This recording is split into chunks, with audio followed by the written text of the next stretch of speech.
Let's talk about praise. When we are praising our manifestation, that is one of the quickest and easiest ways to get what you desire. But you want to praise it so that it is in present tense. It clears the past and projects into the future.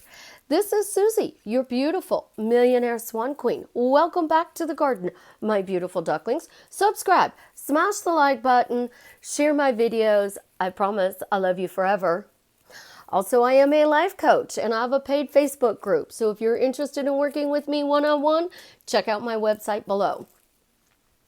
Praising a relationship, money, a car, a house, anything you want is a good thing. Because when you praise, you get more of what you praise. Now you can praise in a good way, which is thank you for this amazing relationship. Thank you for my beautiful Camaro. Thank you for my beautiful family. Or you can praise in a bad way, which is what a lot of us actually do. We affirm the things we don't want. And I get asked this question all the time.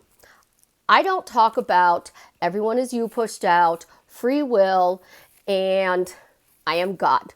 So how can you manifest anything you want without running around saying, I am God, nobody has free will, you're going to do whatever I say, and if I say you're going to wear a red shirt, you're going to wear a red shirt? Because I ask questions and I praise. When I am creating a story, everything is a story. I pick my story, and then I use my questions and my praise to get what I want. Here's the catch. It does it in a loving way. So instead of running around and being aggressive and saying, I am God, nobody has free will in my reality, everybody's going to do what I fucking say right fucking now, like people are being taught, I go underneath the radar. So there is a manifesting YouTuber who says nobody can manifest him. I had a client who was 100 feet from him and almost had a relationship with him when she decided she no longer wanted this YouTuber. He said nobody could manifest him, but because she used my techniques, she could manifest him. Because she said, why am I happily married to this person? She said, I have an amazing relationship with this person. This person adds value and enriches our lives. And then she started doing all of these other techniques. And all of these other techniques, the I am God, nobody has free will, everybody is you pushed out, the sex fantasizing techniques. And she started turning this guy off. And I know she did because he came to me and told me that he was being turned off by it. Here's your catch. When you are running around and you're being aggressive, you can absolutely positively get anybody you want as long as you persist. But you have to continue to persist as long as you want that relationship. Because if you don't persist in the, I am God, he's going to do this, I'm God, she's going to do that, but then you have to micromanage everything that they do in your reality. So you have to micromanage what time they're getting up, what they're going to wear, what they're going to eat for breakfast. If I am demanding this person brings me flowers and he bought flowers and it's done and now he's on his way bringing them to me, I'm going to have to do that every time I want flowers. My techniques don't use that aggression. My techniques don't demand anything from them. My techniques are literally Cupid's arrows. Everybody wants to be shot with Cupid's arrows and find that true love. So Cupid comes in and he pulls back his bow and he shoots the arrow. He's saying, love, love. Ooh, beautiful match. Susie's saying, love. Thank you for loving me. Thank you for respecting me. Thank you for appreciating me. Thank you for showing up in the way I need you to show up. Thank you for always being there for me. Thank you for supporting me. Why am I happily married? because my husband does all these amazing, wonderful things for me. He's romantic. He is funny. He makes me go out on adventures when I'm a homebody who prefers to curl up and watch a football game because, it's time to play football. It's Sunday. We're watching football. So, we brought out the football pillow. Beyond Blessed may come back tomorrow, but on Sundays, it's football. Saturdays, too. Alabama starts next weekend. So you want your person, and you want your person to be in love with you. You want this person to add value and enrich your life. I'm not going to teach you how to micromanage 86,400 seconds a day. You have to tell them what they dream, what they eat, what they wear, where they go during the day, what time they leave, what time they come home, how many times a day they are texting you, how many times a day are they calling you, how many times a day are they messaging you, I love you. How many times a day are they asking you out? How many times a day are they begging you to be in this relationship? Well, now you're married and you have all this stuff. What are you going to do? How do you keep it? Because you did this aggressive, he's obsessed, she's obsessed. They have no free will. I'm God, they're going to do everything I fucking say. What are you going to do? I mean, you're a badass boss bitch, but you just lost your guy because you stopped doing all of those things because you were told you only had to do them till you got them. I tell you, you have to do this the rest of your life. So do you want to be the rest of your life, he's obsessed with me? Or do you want to spend the rest of your life saying, I'm happily married to this person? It's a huge difference. Now here's where it gets even bigger. Obsessed is not a good energy. It's creating something that is going to potentially turn toxic. He loves me and he's happily married to me is good energy. It adds value to your life. It enriches your life. So I get these people together because I come from love. I slide underneath the radar and I send out Cupid's arrows full of amazing things. So you're sending your person a message. You're my bitch. You do whatever I say. I want flowers, bring them to me right now. I want coffee, bring them to me right now. Your guy is like, oh my God, I can't come home unless I do this because she's going to be mean. I don't care if he comes home with flowers. I don't care if he comes home with a cup of coffee. I care that he comes home in a happy mood and wants to come home and be there for the rest of my life. I care that if I send him a text, hey babe, I know this is day 4 of you working this week and I'm asking for something else again, but could you stop at Starbucks and bring me home a white chocolate peppermint mocha coffee? I don't mind sending out that text.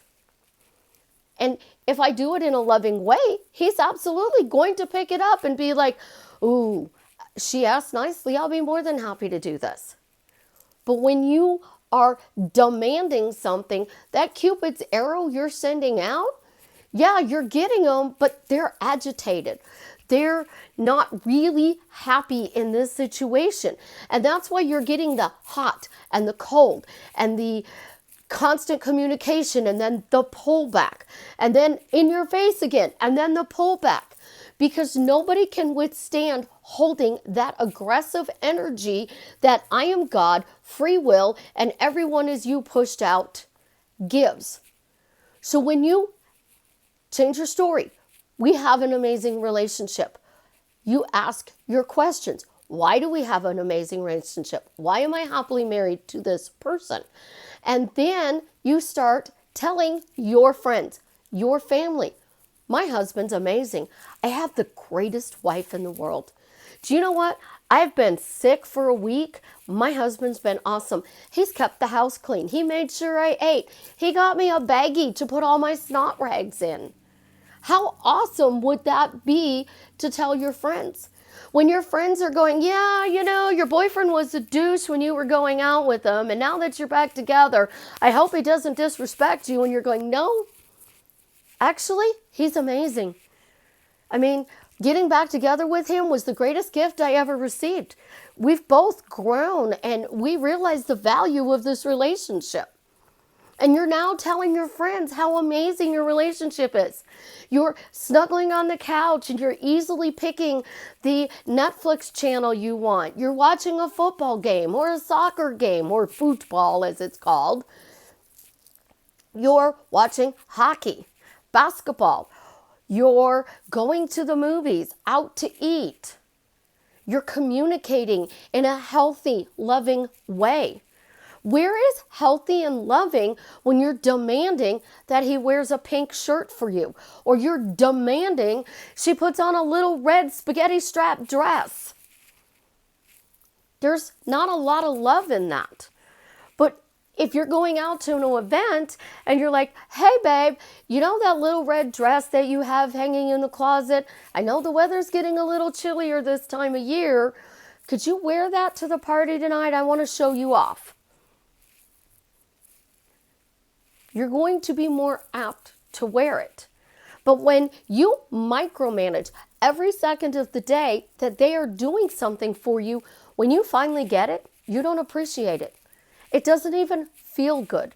You're like, oh, he wore a blue shirt. See, I can manifest. But here's where the big thing comes in. He didn't wear the favorite blue shirt that you like him to wear just because. He didn't wear the favorite blue shirt that you love because it didn't work out.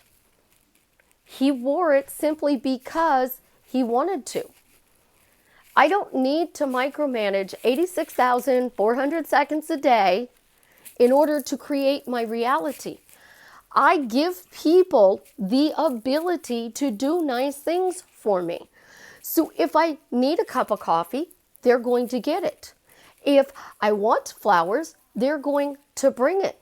Because what guy's not going to bring flowers to the woman they love, especially when they're romantic? My guy's romantic. He's always doing amazing things for me. I have beautiful orchid plant in my bedroom that's artificial because, quote unquote, it can't die. I have amazing gifts that have been brought to me by other people. And here's the thing, those gifts are perfect, but I didn't tell Savannah or my guy or my bestie or the little one. I didn't tell anybody specifically, you have to do this. I just put it out there. I want this, and the universe delivers. I say, Dave, I want a black Camaro. I go to get a motorcycle paperwork completed because I didn't know how to do it. And I come out with the black Camaro. It's not something I script. Because I don't script 86,400 seconds of my day, and I go general specific, and I come from a loving way, I get absolutely everything I want. But when you are in that relationship, again, I cannot stress enough, you're not going to be standing in the kitchen going, I am God, my husband has no free will, he's going to go to the store and he's going to pick up that gallon of milk so I can finish making the mashed potatoes. When it is a heck of a lot easier to say, hey babe, I am making your favorite for dinner tonight and I realized I don't have any milk to mash the potatoes. Can you stop and pick me up milk on the way home? He's going to stop and pick up milk, and you didn't have to do this mental game. My words have changed, but you guys are imagining that this is hard. Your thoughts are, is this going to work? Is this going to work? Your actual physical words coming out of your mouth are reinforcing whatever your imagination and your thoughts are doing. So if you want your imaginal act of them to wear a blue shirt, tomorrow, is it going to be a red shirt? Tuesday, is it going to be a yellow shirt? I honestly don't have time to pick those things out during the day. So basically, what I do, I create a mini story about the fact that I have an amazing relationship with this person. And then I start asking questions. Why am I in an amazing relationship with this person? If you want to be married, say, why am I happily married? Or, why am I in an amazing relationship? Because the difference between marriage and a relationship is a piece of paper that allows you to change your last name. That's it. Marriage is still an amazing relationship. And then from there, you praise it. You know, when I was dating my guy, I got 2-minute text response times. It was amazing. When I was dating my guy, he was always doing really nice things for me, and I didn't have to tell him 24/7. When we persist in an assumption until it hardens into fact, as you can tell, I have company. I told you, people walk in and out of my door. There she goes. Love you. People come in and out of my house all the time. It doesn't interfere with my life. People do nice things for me all the time. It doesn't interfere with my life. I get to live my life and enjoy the little things because I'm not spending 90 hours a week manifesting. So if you're coming from a group or a YouTube channel where they are teaching you that you have to micromanage 86,400 seconds a day of everything that everybody does in your reality, try my techniques. Because my techniques are so simple and fun and easy. You literally walk around, start with, why am I spoiled? And you will see that the universe starts opening doors for you. And you start getting things magically that you wanted. And then from, why am I spoiled? You build to, why am I in an amazing relationship? So if you don't have a specific person in mind, so you don't have a Jared, you can then walk around and say, why am I in an amazing relationship? And then you tell yourself, you know, this relationship adds value and it enriches my life. My guy is romantic and he's fun and he's adventurous, but I don't need to go rock climbing because I don't want to go rock climbing because the only job I have is not to get hurt. And if I go rock climbing, I don't want to break a nail. I don't want to get hurt. But he's still romantic, fun, adventurous. I just don't need to go rock climbing. I can do amazing things with my techniques, but I don't talk about free will because I was teaching this before free will became a big thing. I was teaching this before everybody was you pushed out became a big thing. I was teaching this before people were saying mental diet. For the last 7 years, I have been helping people through Facebook drastically change their lives and their relationships for the better by going under the radar, using Cupid's arrows in a precise way to send love. If I am sending you, you are obsessed, you must do what I say, you will bring me flowers because you are now out buying flowers for me. It's done. Show up and knock on my door. The flowers come, I don't really appreciate it. I, on the other hand, my guy is amazing. Cupid's sending out an arrow. She thinks you're amazing. He's always doing nice things for me. Cupid's arrow. She's doing nice. Yeah, I do nice things for her. Cupid's arrow.